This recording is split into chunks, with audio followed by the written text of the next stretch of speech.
Hello, everyone. My name is Fatima Omar, and welcome to the online virtual summit. I'm the creative founder of Platinum Publishing and Million Stars Academy Coaching School, where we empower and equip women with templates, guides, and step-by-step training. It's a private community of high-achieving, spiritually aligned female entrepreneurs. And you're invited to our private Facebook group, the Tribe of Spiritual Entrepreneurs, where we are having a free training on July 6th called Command Your Business Like a Queen, 5 days to achieving client attraction and breakthrough profits. Today, I have a very, very special guest, my friend, the queen in my life, Edith Kernerman. Now, Edith is not only a friend, she's a mom, she's a wife, she's a special daughter. She is such a woman of all skills. I have a secret crush on her. And Edith comes from a long line of health, lactation consultant. Today, she is both a financial advisor, she's a business owner, she's a professional, and she mentors young families, agents, and advisors in the field of financial services. Edith co-founded FiduSure Financial with her husband, Anthony Gordon, with the goal of designing a unique and extraordinary platform where agents and advisors can create a dream business of financial services. I'm so excited to speak to this woman. She's a best-selling author, she's an incredible human, and she always wants to make people's lives better. Welcome, Edith. Wow, thank you. I don't think I should say anything. I don't want to break that bubble and beautiful pedestal you put me on. Thank you so much. I'm really honored to be here. Thanks, Fatima. Thank you for taking the time. And I really just want to get into the nooks and crannies. And I know from my own personal story, as a single mom, I was always worried about like life insurance. And, you know, I would worry about the fact that most people die in their sleep. And I had this conversation with you and I said to you, you know, how do I go to sleep peacefully? I'm building this business, but I'm still a single mom. And what do my kids do? So I wanted to ask you, when is the best time to buy life insurance, disability, critical illness? Like, give us a little take on from your side. Right. Well, the best time to buy life insurance is the day before you need it.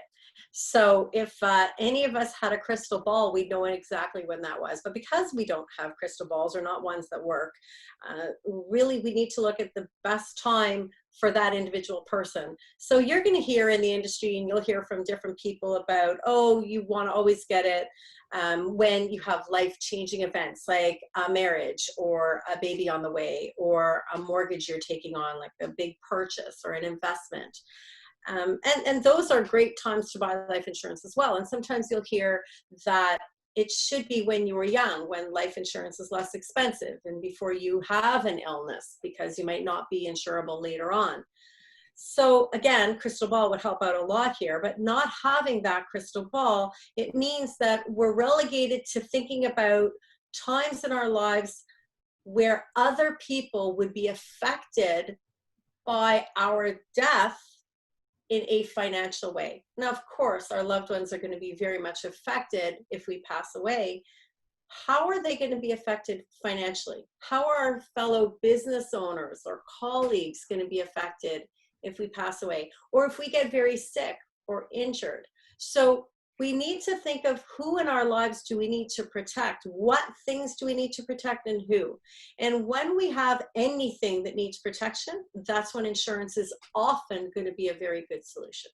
Yeah. And, you know, I have to tell you, like, you really make light or bring the positive intentions and the positive life to such a sad subject. Honestly, like, I have to acknowledge you for that, because it's always about death and dying and sadness and illness and blah, blah, blah. But really, if we don't have it, then we're kind of like up the creek with no oar, right?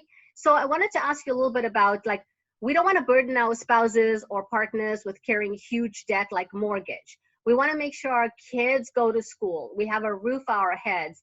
So tell us a little bit more about who do we consider, how do we protect them? Right.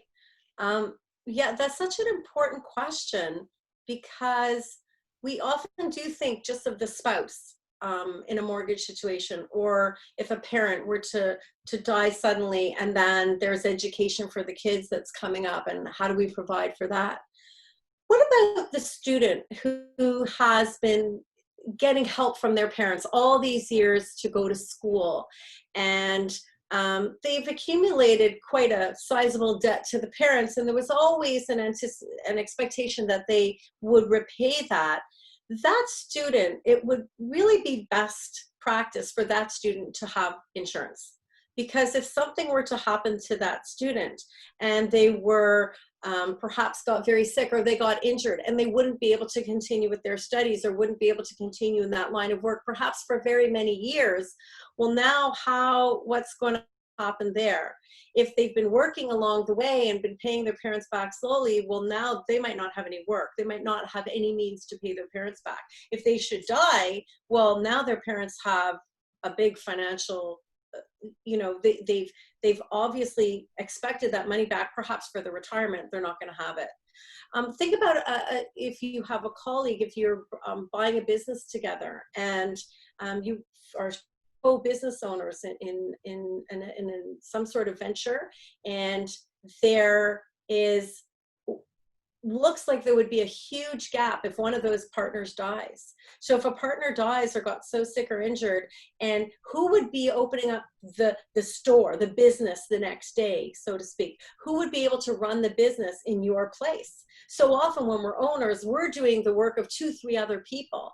And so if one of us were to pass away in that kind of ownership situation, then the business might suffer significant, or really be scrambling to use 2-3 other people to replace that owner's work for the next 6 months, a year, 2 years. What would that look like?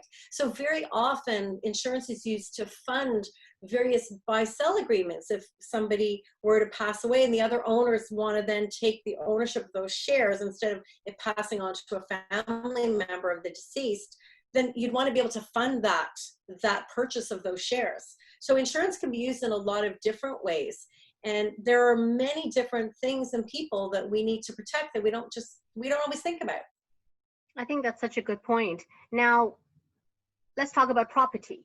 People buy property and investment all the time, right?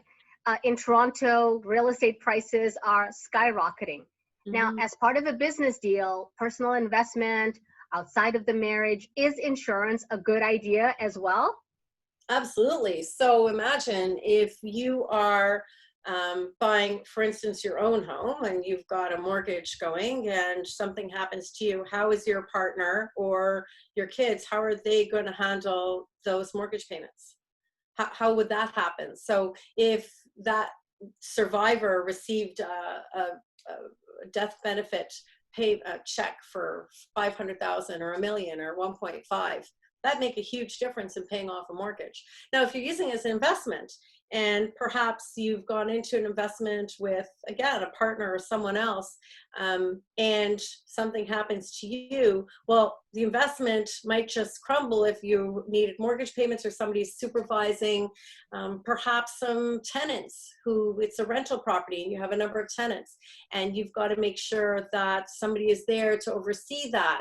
Well, what's going to happen if one of the partners in that business venture, again, they had their own life, they were doing things, but that was your job, and then you're the one who passes away? Well, what's going to happen with that building? Do they have to sell the building in order to make it go? Instead of having to scramble and sell property when it may not be a good time in the market to do so, best thing is to have had an insurance policy in place, so that then there's a huge influx of capital coming in that can either keep that property afloat or purchase new properties.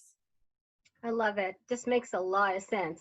I was actually having a conversation with people who have, children with disabilities. They have 2 autistic kids, and they're worried, like, who's going to look after this child?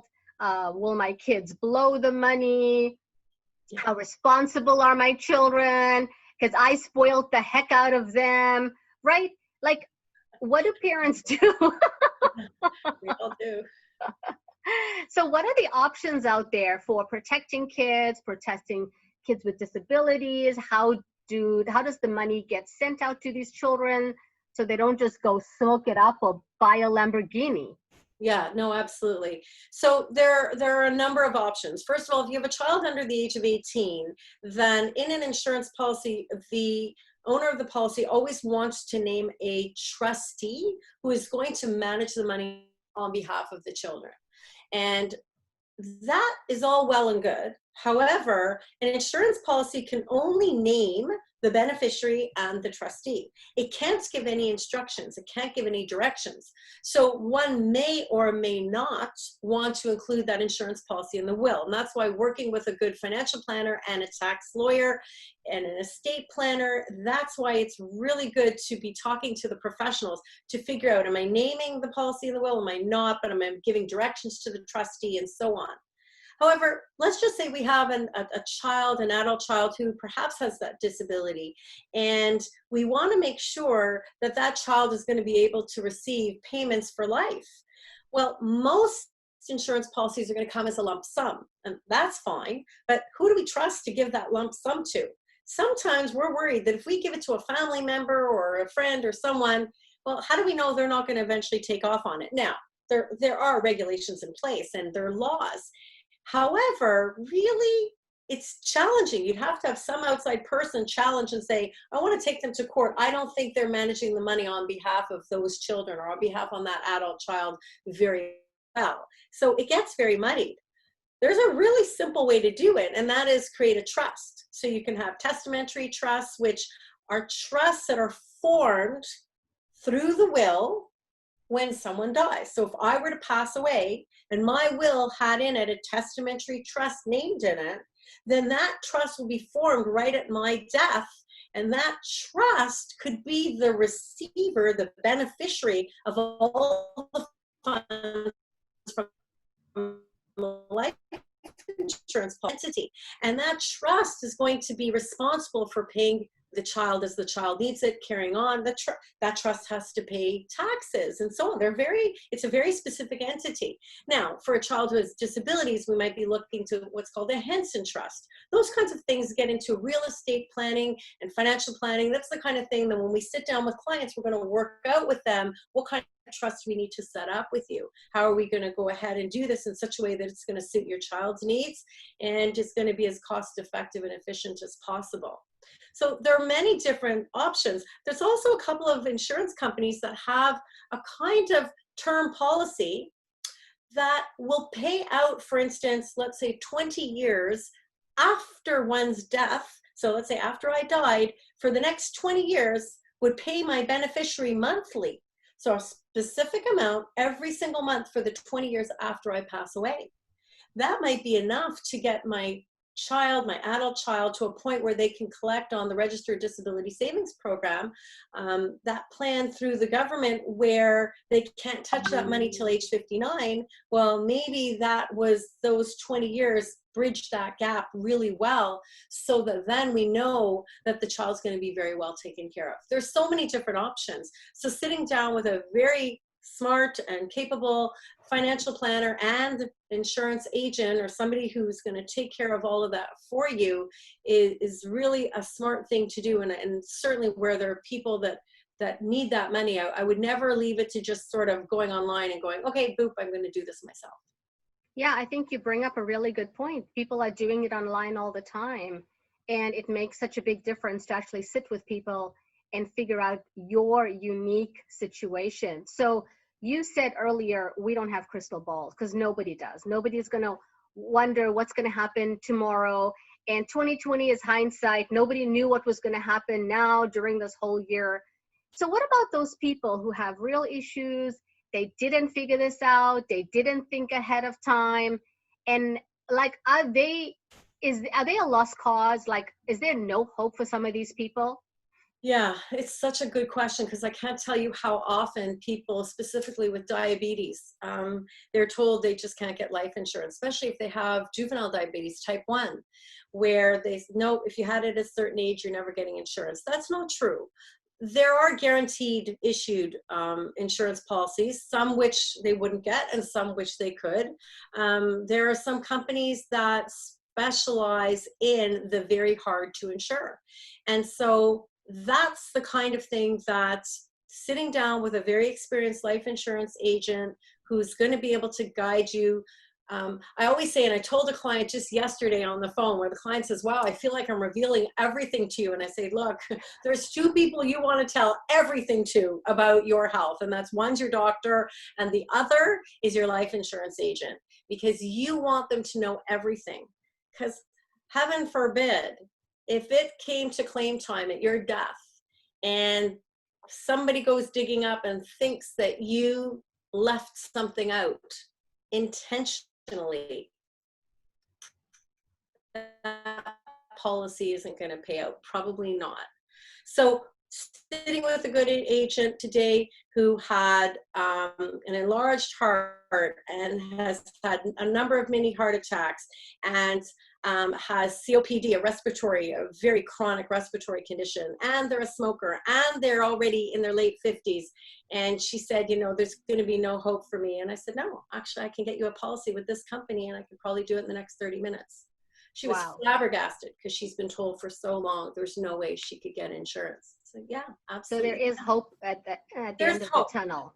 Don't leave it till that point, though. Yeah. If you can get it younger, if you can get it before illnesses set in, or when, as soon as possible, you want to do it. Too many people are going to wait until they're sick or they really think they need it. Wrong. Too many people say, you know what, when I get my affairs in order. No, not the way to think. Divorcees, I deal with them all the time. They say, you know what, when everything's all settled, then I'm going to come back to you and then let's get your then I'll get my financial plan in place and we'll put some insurance. No, we want to do that before the divorce, before everything gets settled. Wow. We want to the financial planning needs to happen ahead of time, and the insurance is such a critical part of that. Remember, if we think that we have wealth accumulation and we have wealth preservation, tax minimization, that's the triangle for financial independence and financial security. So we got to make sure, as you're trying to just even accumulate enough money at the same time, that you've got to keep that money in the family, keep it with where people need it. You've worked really hard for it. Let's make sure everybody's going to be okay. That really makes sense. So let's switch over to medical. What's the difference between medical and non-medical insurance? Yeah, okay, good. So really, there's kind of two ways to have insurance underwritten or approved. So you apply for a policy and then somebody has to say, okay, we want to insure you. So often the traditional way is you have a medical done. So what does that mean? Well, you might have a technician or nurse come to your home and they might take your blood pressure, maybe your height and weight, maybe lie down and you're going to get your heart checked out a little bit through their telephone. It's really cool how they do it now. That would be a paramed and a blood sample, maybe a urine sample that gets you to go pee in a cup. All of that, that's what we think of as medicals. And then there's another aspect that we think of as not medicals, technically it is, and that is asking medical questions. So always there's going to be some sort of qualification that you have to pass. Here's a little warning. If ever you're told that you can get insurance and you don't have to answer medical questions, just go run the other direction, because that's the kind of insurance that after you die, they're going to look back and check and see, oh, would we ever have covered you in the first place? That's why mortgage insurance, the traditional type of mortgage insurance, is just a bad thing. It's bad news. That's what my chapter is on. We definitely don't want to be going for mortgage insurance where there's no medical, there's no underwriting done ahead of time. In a rare case, they do it, but for the most part, they don't. We don't want to have that. You're going to have a bunch of medical questions. You have to answer them truthfully. And then the underwriting is done that way by just how you answered. One other thing to note, there's something that every insurance company is going to check. It's called your MIB. Your MIB is your Medical Information Bureau. It's kind of a repository where all of the insurance companies are going to sort of put their codes. Oh, Fatima, you applied for insurance here. And then 3 years later, that company's going to say, oh, you applied for insurance there. And you said that you go hang gliding and skydiving every single Sunday. And so on this policy, you say you never did that. Well, wait a second. We have a code in your MIB file that says you did. So the insurance company is going to check your MIB, And other than that, they're going to do no medicals. So what's the difference? Well, no medical insurance is usually a little more expensive. It's a little pricier than getting a medical. So if you can get the medical one where you're going to get parameds and so on, get it, because they're doing all the underwriting. They're taking less risk.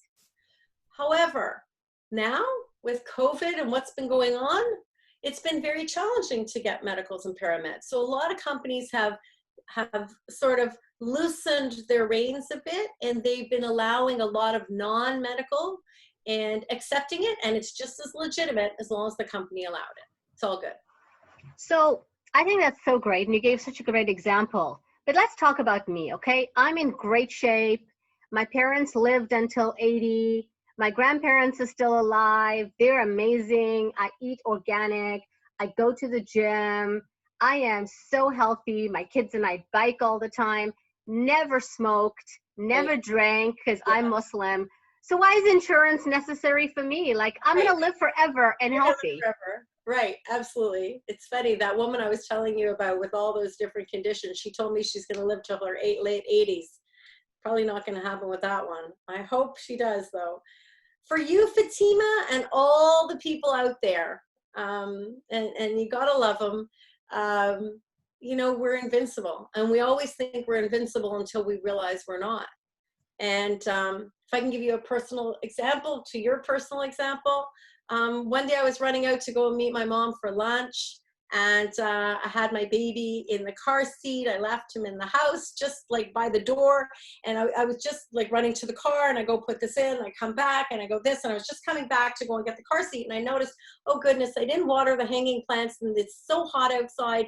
I've literally got to give them some water. So the hose was right there. I just started doing it. Great, fabulous, put it down. It didn't take me even a minute, less than that.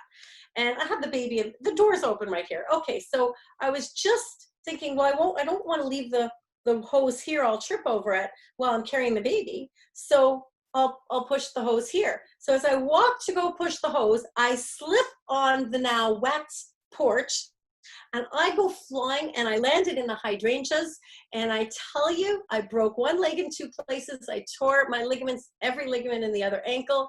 I was for 3 months on crutches, and well, I was actually in bed before I could get on crutches. 5 months I didn't walk properly. That sounds like a nightmare. Nightmare. Do you know at the time I didn't have any disability insurance? Dang. So there goes all income. I am literally on a couch or in bed, not vertical, for 3 months.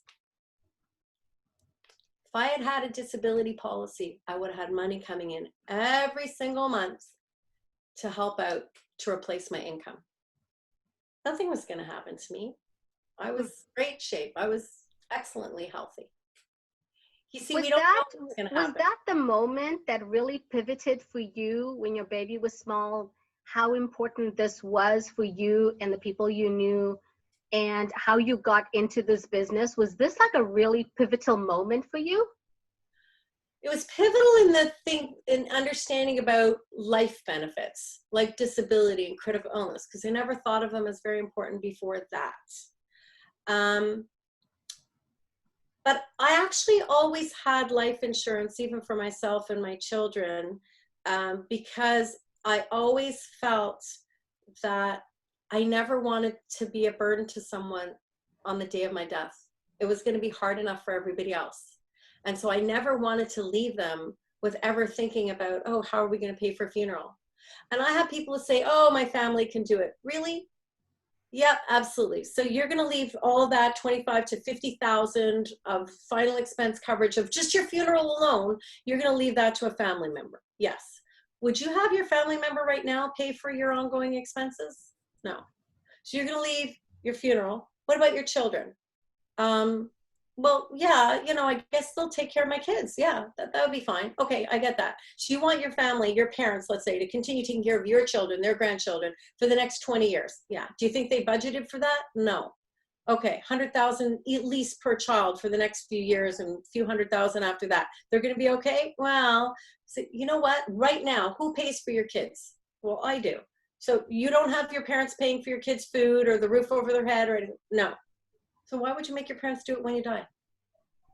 So I think about the responsibility and what I would want and what I would never want to put on another person. And I ask people to think about being in those shoes and just what would they want. And I think it's one of those rites of passage of becoming an adult, is that Yep. we take To be responsibility for ourselves, responsible. right? And Because why I'm would we leave that dead. to someone else? Yeah, just because I'm dead, just because I made my transition doesn't mean my responsibilities have come to an end. So now I want to like kind of switch a little bit because, you know, on television, there are lots of ads for insurance. Pick this insurance, pick that insurance, just call this 1-800 number, blah, blah, blah. So why should I use a broker? Like, wouldn't it just be so much cheaper for me just to go there, call the 1-800 number, and not pay the middleman? Like, give us a little insight about that. Yeah. Oh, that's such a good question. You know, that's such a great question. Okay. Using a broker. So a broker has access to a number of different carriers, so insurance companies across the country. Maybe they can access 5, 10, 15, 20. Some of us can access all of them. And, you know, you don't pay a penny more for using a broker. So why would you use a broker? Because a broker is on your side. A broker is in your ball court. The broker is there on your behalf, looking out for the best price and the best value. It's not always the same thing. And a good broker will know the different insurance companies and know who is going to be best suited for your needs. Because you, Fatima, you say you're in fabulous health, and I know you are, and you're beautiful, and you're awesome, you're fabulous. You know, I wouldn't give you this kind of company that I'm going to give someone else. I'm going to give you a particular company that I know suits you and your family. I want to give you a company that I know is going to have a really great claims history that'll be hassle-free for your kids. Heaven forbid something should happen to you. So a good broker is going to fend for you and figure out price, value, what are all the perks and benefits to those policies?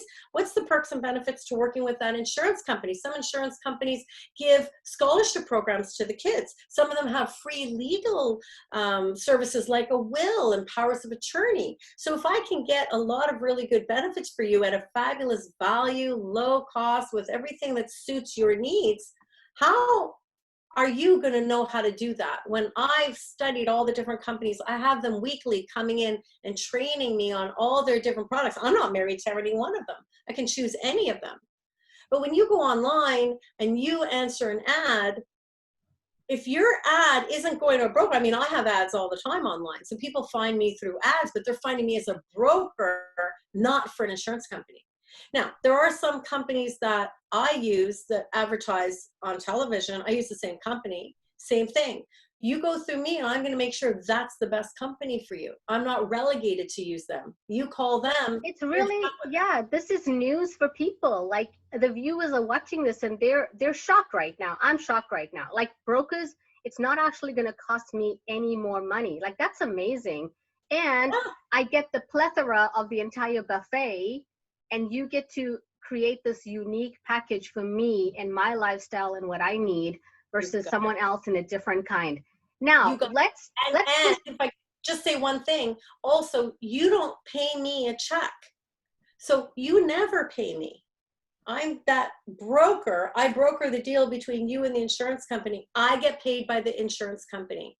And you don't pay a penny extra, whether you phoned yourself or you went through me.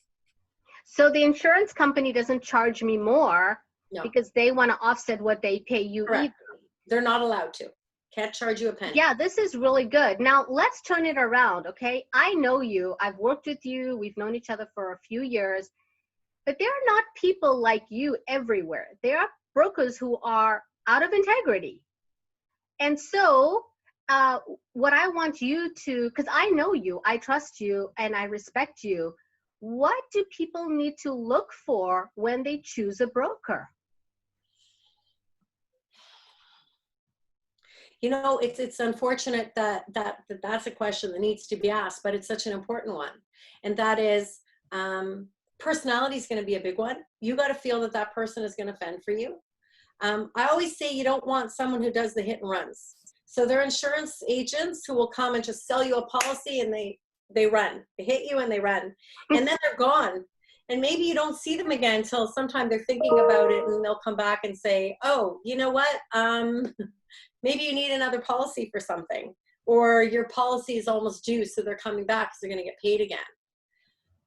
I really think that dealing with an insurance person needs to be part of a bigger picture. So whether that person is part of a brokerage that also might have a financial planner who's going to do a proper financial game plan with you, I think that's your ideal scenario. Or someone who you know isn't just asking you about, okay, they're just going to tell you what they think you need.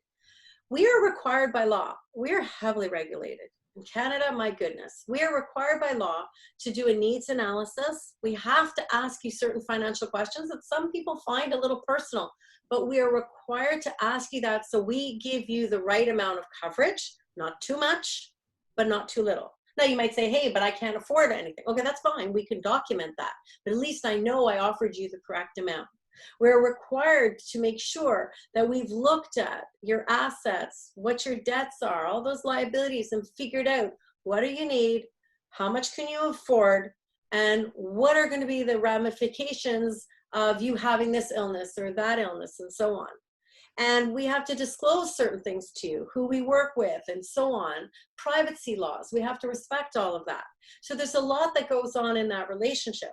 If that insurance agent isn't asking you about other things going on in your life, do you have children? Do you have a partner? Who are you responsible for?